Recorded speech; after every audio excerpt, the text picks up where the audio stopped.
Nuestro primer invitado en línea, Raúl, el ingeniero Antonio García Pay, gerente de selecciones nacionales. Muy bien, le damos la bienvenida a Antonio García Pay esta mañana en Superdeporte, así que bienvenido, Antonio, buenos días. Buenos días, ¿qué tal, Raúl? ¿Qué tal, Diana, Enrique, Javier, a todos los integrantes? Bien, Antonio, es obvio que nosotros necesitamos saber cuál es la actitud que asume en estos momentos en la Selección Nacional de Fútbol cuando ya se asignaron las fechas, el próximo mes se tiene que jugar el proceso eliminatorio y todo ello. ¿Nos podías dar alcance justamente de cómo va a recibir Perú la preparación para este primer partido frente a Paraguay? Bueno, todo lo que significa Lima y Asunción está encaminado. Desde el día 28 se va a trabajar en la Viena con los jugadores locales y los del escenario que vayan llegando, y el día 7 por la tarde estamos saliendo hacia Asunción. Se llega prácticamente a descansar, a cenar, a descansar, y después del partido inmediatamente volver a Lima a concentrar hasta el partido con Brasil. Ahorita estamos en la parte más complicada, que es la buscar cómo repatriar a todos. Gareca ya dio a conocer todos los jugadores del extranjero que conforman la selección, Antonio. No, realmente el viernes va a dar la lista definitiva, pero bueno, estamos trabajando sobre la base de los que de alguna manera sabemos que son la base, que son los que siempre están. Así que estamos, y en el caso de los que están en duda, estamos igual viendo posibles itinerarios si es que se confirma su presencia. Antonio, ¿cómo le va? Muy buenos días. Gracias nuevamente por atendernos. En cuanto a novedades, obviamente no con nombres, pero evidentemente de los que estaban normalmente sí hay novedades, porque o sea, van a tener que hacer alguna gestión adicional con otras entidades de otros clubes. Esto se entiende, ¿no? Porque hay alguna ratificación de lo mismo. A ver, siempre se presenta un universo más amplio, ahora con mayor razón por el tema de la pandemia. Hay muchas contingencias que se pueden presentar, más allá de lesiones o suspensiones, porque además son dos partidos, entonces de un partido a otro, inclusive tú puedes cambiar a todos los jugadores. Así que hay que tener una base más o menos importante de manera de poder, sobre todo con las dificultades de los vuelos, de no tener problemas para reemplazar a alguno que tenga algún problema. Quedó descartado totalmente lo de Edison Flores, ¿no? No. Tengo entendido que su evolución está bien y ojalá que llegue. A él también le estoy buscando espacios, así que yo no me meto mucho en los temas médicos ni en los temas deportivos, pero sé que está en la consideración, así que ojalá que llegue bien. En ese entorno, o sea, ¿cómo sería el viaje? Los jugadores, me refiero al extranjero, y luego, Antonio, se nos explicas en bloque cómo van a hacer. Todos vienen de las diferentes partes del mundo y llegan a Lima, y de ahí todos viajan a Asunción. Y luego también de Asunción regresan y quedan concentrados para el partido con Brasil. Cuéntanos todo y terminar cómo va a ser. Y fechas que las tienes. A ver, el panorama a partir de Lima es fácil. El previo es el complicado. Hasta hace un par de días tenía más o menos establecido llegadas desde Ámsterdam, desde Madrid, desde Nueva York, desde Miami, porque en teoría las mismas líneas aéreas nos informaban que a partir del primero se abrían esas rutas. Sin embargo, ahora nos informan que no, que por lo pronto las rutas de Europa, debido al rebrote de la pandemia, se están cerrando y eso está complicando el tema. Así que nuestro plan B ahora es llevarlos a todos a México.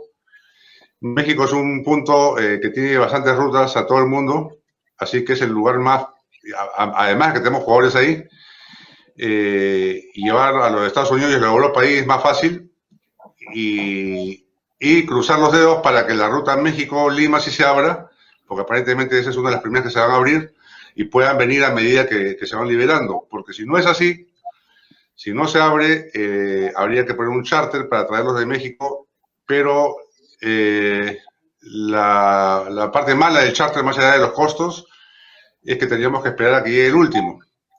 Entonces todos los jugadores que ya están libres, por decirlo, tendrían que esperar a que llegue el último y poder venir todos juntos.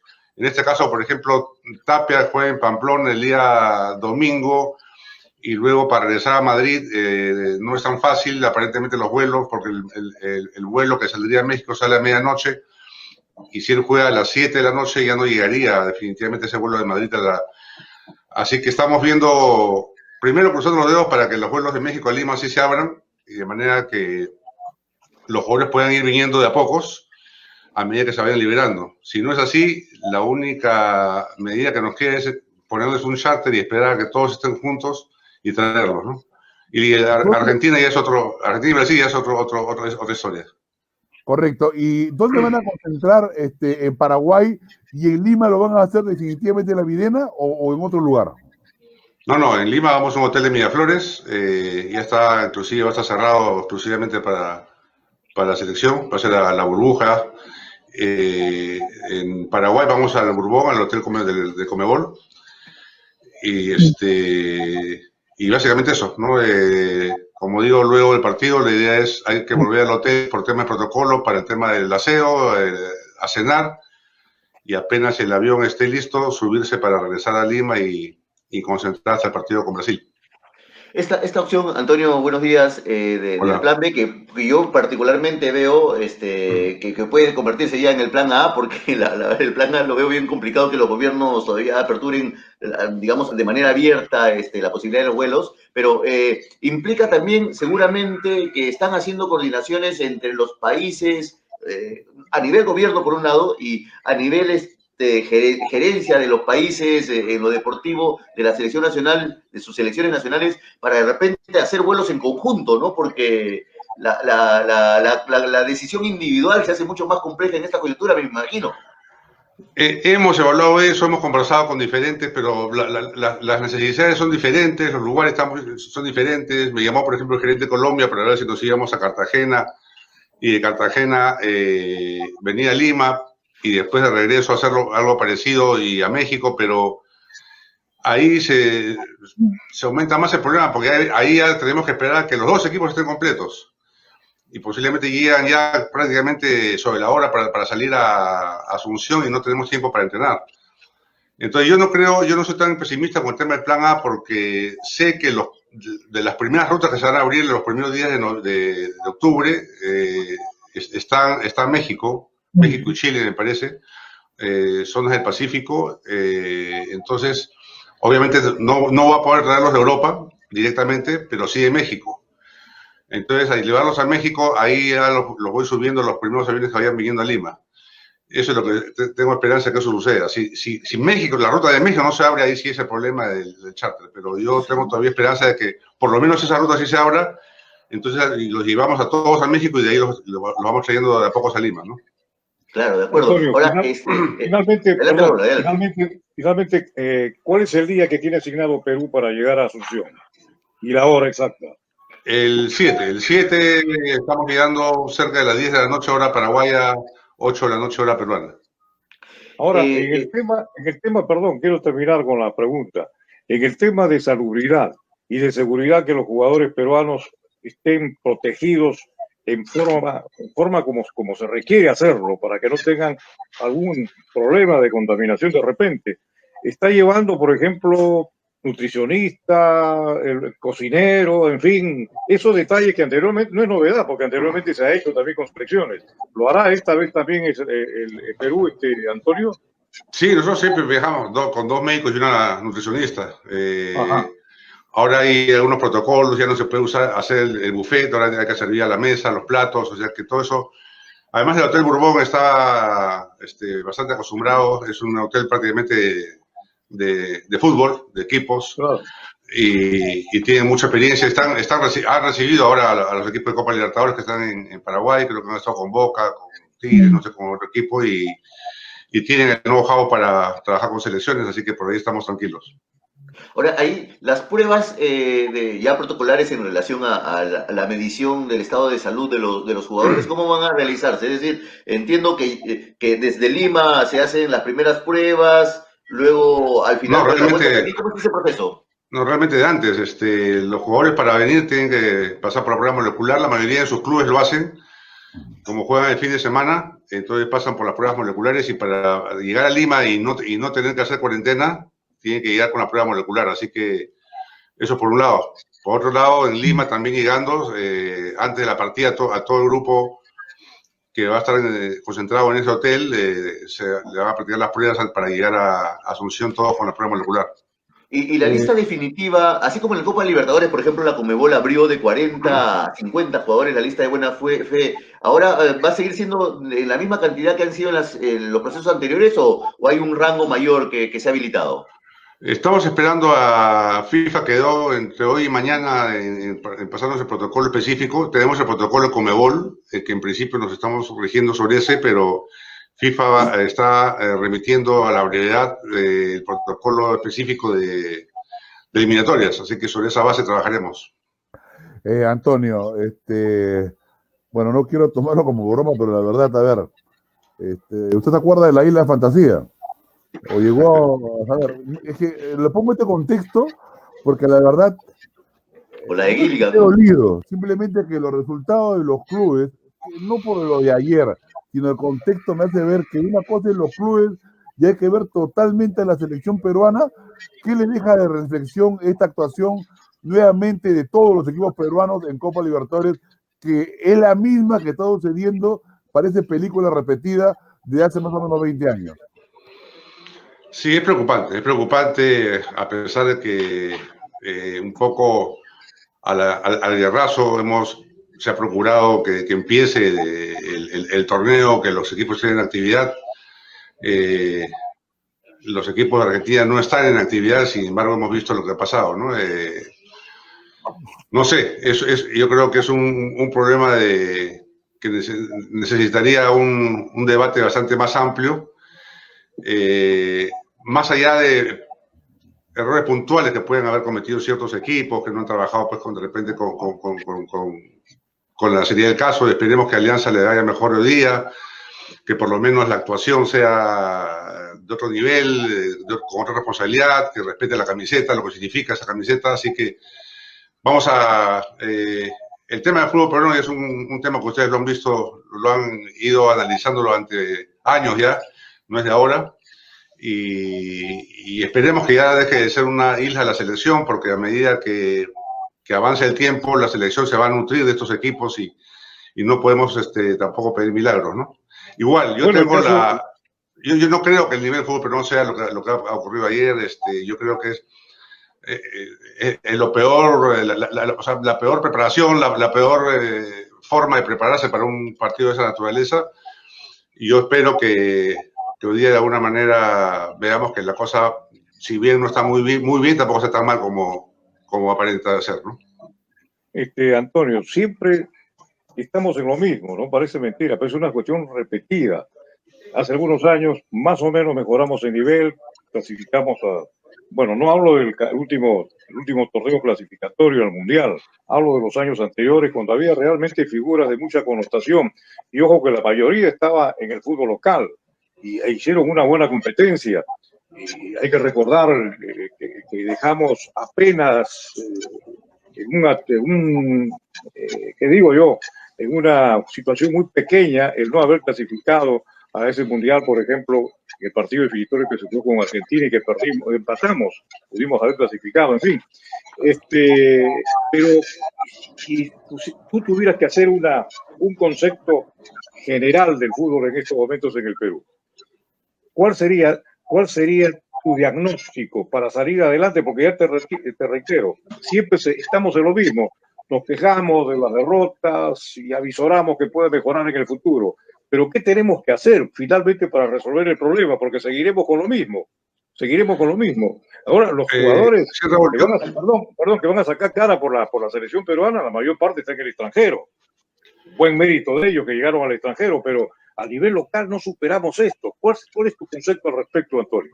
Yo creo que es el momento ya de, no sé si a la fuerza, hacerlo el sistema de licencias ha intentado esto y siempre ha habido una idea de que eso encarece el presupuesto. Yo soy de la idea que no, porque no se trata de aumentar el presupuesto, sino de repartirlo mejor.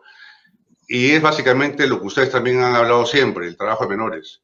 Miren, hay un trabajo de menores sostenido y hay una competencia descentralizada, paralela al torneo de mayores, a niveles de menores, y estos chicos empiezan a identificarse con su camiseta y a tener una sub-15, una sub-16, una sub-17, una 18, y avancen paulatinamente pensando en llegar en algún momento al primer equipo, pero con competencia real, con competencia, que no a los 20 años no estén debutando en el fútbol realmente y que jueguen finales de muchachos.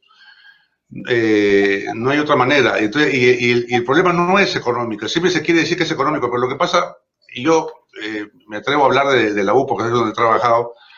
En un momento, no sé, en el 2017 creo que teníamos un presupuesto de 6 millones y se gastaban 8. Ahora el presupuesto es 10 y gastan 12. Entonces no se trata de aumentar el presupuesto, sino cómo lo uses. Entonces, sencillamente, si yo tengo un presupuesto de 10, tengo que pensar que 5 tengo que usarlo para mayores y lo demás es para infraestructura y para menores. O sea, no es aumentar el presupuesto. Obviamente hay que tratar de aumentarlo, pero saber que porcentualmente la mitad del presupuesto se tiene que ir a menores y a infraestructura. Y obligatoriamente. Entonces, sincerar un poco, porque si yo mañana digo, ya, ahora gano 10 millones, ya, mañana voy a ganar 15, esos 5 de diferencia no lo voy a meter en menores. Te aseguro que ahorita como están, lo van a meter para buscar a los mejores jugadores para campeonar. Y todo se va a ir a mayores. Entonces, los menores va a ser lo mismo, y para poder campeonar hay que traer extranjeros, porque no tenemos siembra, y si no hay siembra no hay cosecha. La U tiene como 14 canchas en la BIDU. ¿Cómo es posible que en Sudamérica hay pocos? En Sudamérica, no hablo de Perú. Sin embargo, hay que comprar jugadores para poder jugar el torneo. Entonces, ¿qué se están haciendo con esas canchas? ¿Dónde está la siembra? ¿Dónde está el trabajo? Entonces, y yo reitero, y no se trata de que falta dinero. Es que el dinero que se tiene no se invierte correctamente. Pues hay que usar menos dinero para mayores y más dinero para sembrar, y eso a la larga, y esa es la palabra que no le gusta a nadie, porque quieren campeonar hoy, no mañana, va a dar réditos. Porque esos jugadores que uno forma, o los vendes y generas dinero, o los usas y no tienes que estar comprando jugadores. Entonces, por los lados ganas. Y mientras no haya una política así, y todos los clubes se sinceren y estén obligados a tener canchas buenas y a tener divisiones menores, van a orientar absolutamente todo su presupuesto, el 99% de su presupuesto, a tratar de ganarle al rival en mayores y salir entre aplausos a fin de año, porque además la misma prensa ayuda en el sentido de que el dirigente del año siempre es el que campeona, no es el que mejor trabaja, es el que campeona, el título es lo único que vale, y ese es un poco el chip que tenemos que sacarnos de la cabeza, de que el título es importante, sí, pero hay que juntarlo al desarrollo del fútbol, porque si no vamos a estar así eternamente con este problema. Mira, has dado la nota que nosotros siempre hemos estado preocupados de muchos años, Antonio. Yo particularmente lo he vivido universitario, lo que tenía 2 de mis hijos en las divisiones menores de la U. Y había quejas permanentemente de los entrenadores, los técnicos de menores. Primero, el poco pago que le hacían. Y segundo, que no cumplían con el pago. Y nosotros nos preguntábamos, yo me preguntaba, con esa infraestructura que tiene Universitario, que creo que es una de las más grandes infraestructuras en Sudamérica en materia de fútbol, porque tiene 11, 12 canchas de fútbol, tremendo terreno universitario, pero que no ha sido aprovechado adecuadamente. Tú dices bien, la inversión, había dinero, pero no se ha invertido bien. Se ha pensado solamente en formar el equipo competitivo, profesional. Y la cantera que realmente se tiene que alimentar, no ha sido sostenida.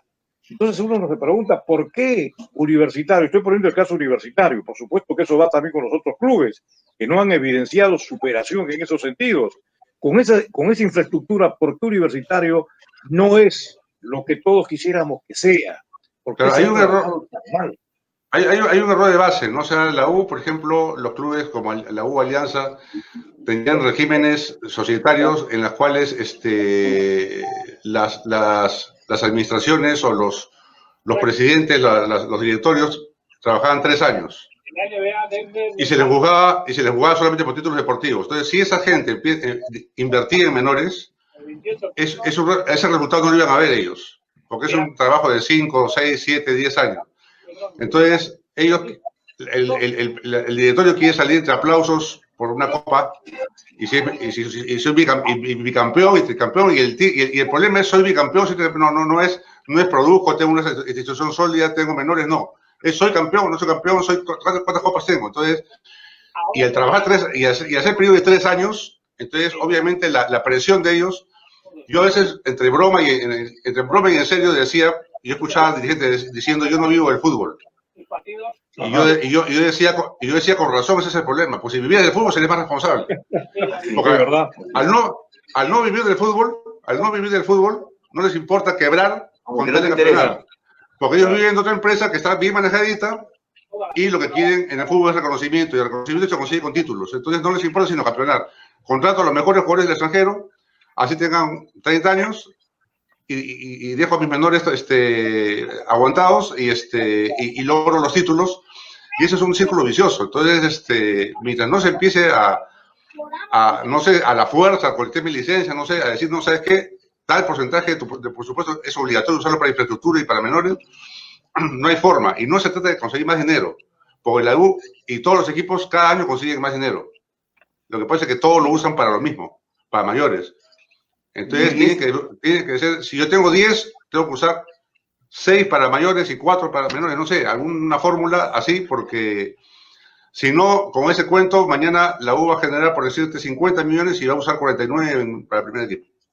Sí, y esta idea se entiende, por supuesto, que cambiar a la fuerza implica tomar decisiones reglamentarias, etcétera, etcétera. No es patear el tablero o golpear la mesa, pero podría llevar a pensar en esquemas que son quizá aplicados en otros ámbitos, como en la NBA, el esquema de franquicias, ¿no? Sí,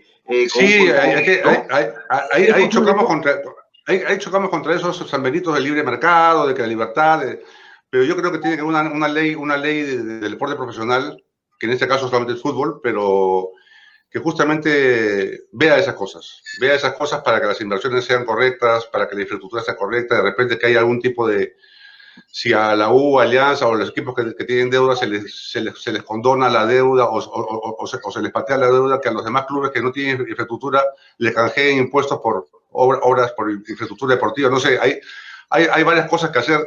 Yo veo que el Congreso, por ejemplo, de la República se preocupa más en ver cómo se hacen las elecciones, quién va a votar, y no por ese tipo de detalles reglamentarios. El tema de los jugadores de fútbol, por ejemplo, no están en la contabilidad, no están como en todo el mundo registrados. Acá se vende un jugador y ese dinero ¿a dónde va? Sí, porque el jugador de fútbol, para la ley peruana, es un empleado. Es un empleado común y corriente con los mismos derechos y los mismos deberes que un empleado que lo es. Pero además de un empleado es un activo que se negocia. Entonces, en una empresa, no sé, en Ripley, en cualquier otra empresa, tú no vendes a los empleados. En el fútbol sí. Y entra dinero por eso. Entonces es un activo intangible que tiene que estar registrado en la contabilidad. Y si no está registrado en la contabilidad, entonces ese dinero cuando entra queda en el aire. O puedes decir, recibo 1 millón, pongo medio millón, y ¿cómo lo ingresas? Como que te ganas la lotería. Entonces, pero si lo tienes registrado en tu contabilidad como activo intangible, como es en Argentina, como es en España, ya tienes, primero sinceras tu patrimonio, porque te mejora el matrimonio los jugadores, el valor de los jugadores, y segundo, que transparenta las operaciones de transferencias. Entonces, y de alguna manera la FIFA con sus reglamentos suple esas deficiencias que tenemos, esos vacíos legales, porque el fútbol, si bien no es una isla, pero sí es diferente a otro negocio. Porque en otros negocios no se negocian a los empleados, en el fútbol se negocian a los empleados.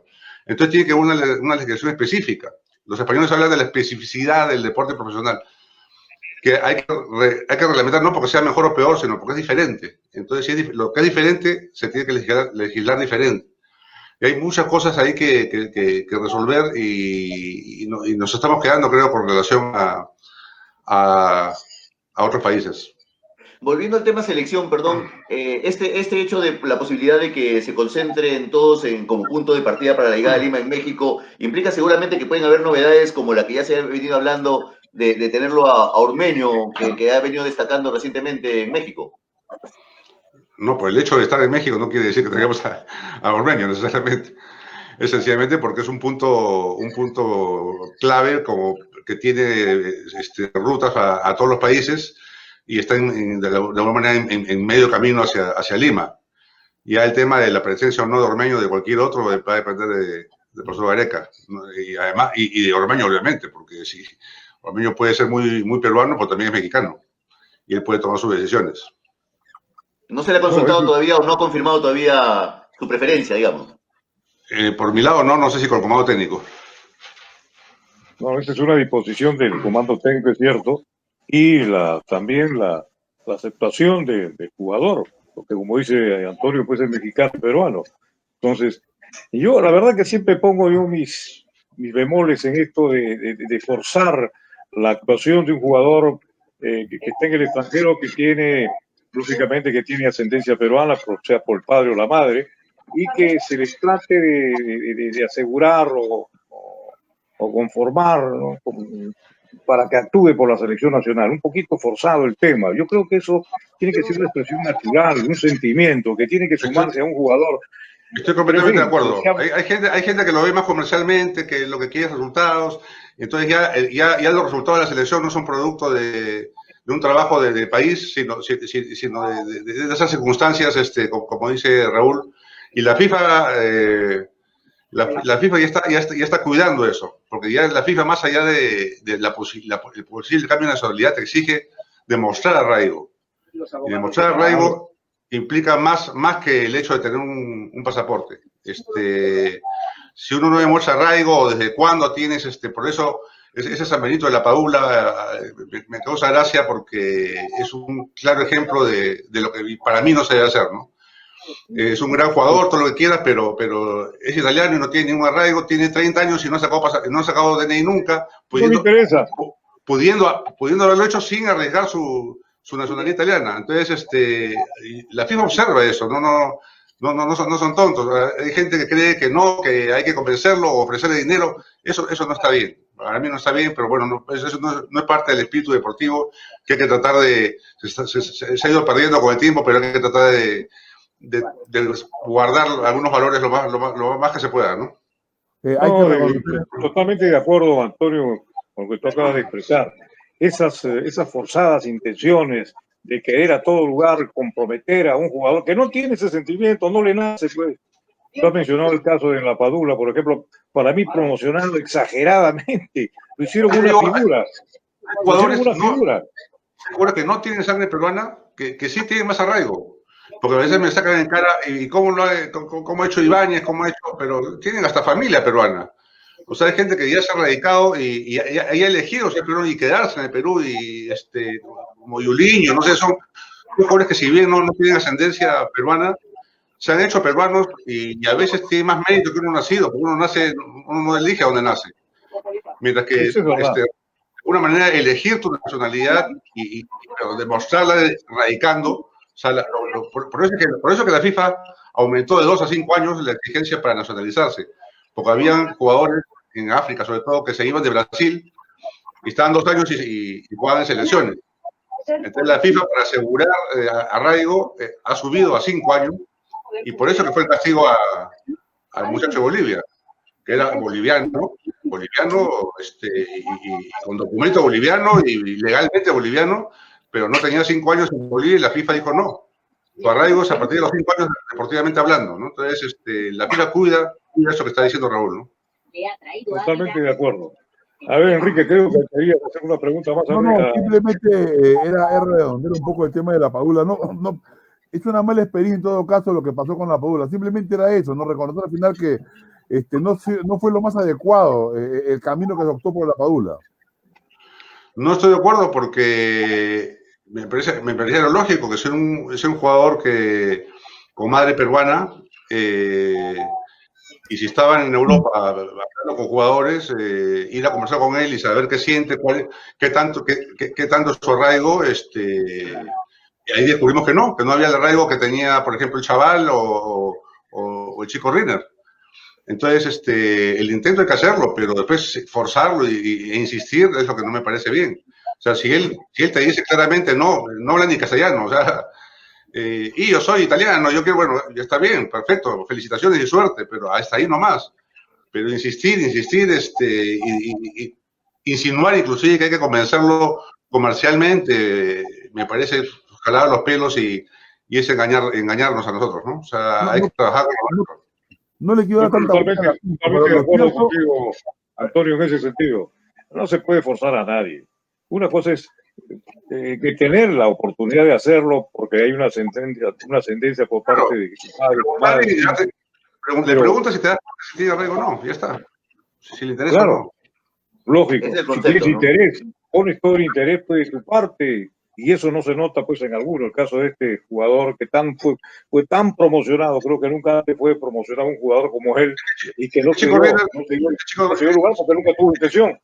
El Chico Riner tiene la partida de nacimiento, apenas cumplió 18 sacó su DNI. O sea, no es que haya sacado su DNI para jugar en la selección. Hace años que tiene su DNI y siempre tiene la ilusión de jugar siempre por una selección. Obviamente ama también a Suiza, pero se sentía también peruano y se siente también peruano. Entonces, y ha luchado y ha logrado, ya ahora no, eso no le garantiza nada. Él sabe perfectamente que podría no estar, pero ya está dentro de los elegibles. Así que, bueno, tendrá que esperar su oportunidad. De hecho, de todas maneras, estas decisiones de la FIFA de dar la opción de que un jugador que haya jugado bajo ciertos criterios, por supuesto, en otro país, pueda tener la alternativa de jugar por un nuevo país en donde él tiene, por supuesto, la nacionalidad, implica que también el área de scouting de la federación se potencie y se fortalezca, porque ahora hay un sinnúmero, de la verdad, de jugadores que pueden tener esa alternativa de representar a nuestro país, por ejemplo, ¿no? Sí, hay más de una docena de scouting trabajando no solamente en eso, sino en el seguimiento a los jugadores que están, a los potencialmente, y cuando aparece alguno con cualidades interesantes que tienen raíces peruanas, ya empieza a haber un contacto para saber qué tanta intención o ilusión hay, porque si no la hay, sencillamente se descartan y ya está. Pero no estamos en el plan hay algunos que sugieren que hay que enamorarlos, hay que insistirles, hay que ofrecerles dinero, no sé, eso no, por lo menos en mi chip, no, en mi pensamiento no está. Igual respeto a lo que piensan diferente, ¿no? Antonio, finalmente quiero preguntarte algo sobre el campeonato local que se viene realizando. ¿Cuál es tu impresión acerca del torneo? Tu Universitario está de puntero. ¿Te conforma mucho, porque tú eres de Universitario, te conforma mucho la actuación de la U con relación a los otros equipos? ¿Cuál es tu impresión acerca de este torneo que es sui generis, primera vez que se realice, ojalá que sea la última vez también que se realice un campeonato de esta envergadura? ¿Cuál es tu opinión? Sí, o sea, para poder opinar hay que centrarnos, ubicarnos en la realidad de emergencia, ¿no? Realmente hay que reconocer que se está haciendo un esfuerzo muy, muy grande. Hay países que tienen bastante menos complicado el tema de la pandemia, que no han empezado igual que nosotros, así que se ha hecho un esfuerzo importantísimo, tanto en la federación como en los clubes, para sacarlo adelante, no sin problemas, siempre hay problemas, pero yo creo que tiene sus partes buenas y sus partes malas, ¿no? Las partes buenas es que las canchas han mejorado en general, por ahí se puede ir jugando a mejor ritmo cada partido, están en igualdad de condiciones, pero estoy de acuerdo que no es lo ideal es que cada uno juegue en su local, en su sitio, en su ciudad y con su gente, además, con la hinchada. El fútbol, estamos viviendo una especie de fútbol virtual realmente, no es el fútbol que nos gusta a todos, y ojalá que eso se pueda, pero es producto de una circunstancia de emergencia mundial y no es algo solamente de Perú, sino de todo el mundo, y ojalá eso se pueda ir revirtiendo, que empiece la gente a regresar con las nuevas formas de vivir, ¿no? Con la distancia social, con los cuidados, pero que que vuelva el fútbol como debe ser, a las tribunas y al espectáculo, ¿no? Muy bien, Antonio García, como siempre, el agradecimiento por acompañarnos estos minutos muy importantes, todo lo que tú has expresado en la mañana de hoy. Es un hombre de fútbol, conoces el fútbol, además eres un magnífico dirigente y creo que eso corrobora las impresiones que tenemos sobre tu persona desde hace muchos años. Ojalá siga tu trabajo así, muy optimista y con mucha realidad, porque no hay que negar, no hay que ocultar la realidad, hay que decirla para superar los inconvenientes que puedan haber. Antonio, muchas gracias y ya estaremos dialogando en los próximos días seguramente antes de que Perú parta rumbo a Paraguay. Listo, Raúl, gracias por el interés y estoy a las órdenes cada vez que gusten. Hasta pronto. Hasta pronto, Gracias. Antonio. Gracias. Muy bien. No hay nada que hacer, muy claro lo que ha dicho Antonio García. Mire usted el análisis que ha hecho. Él es un hombre de fútbol. El trabajo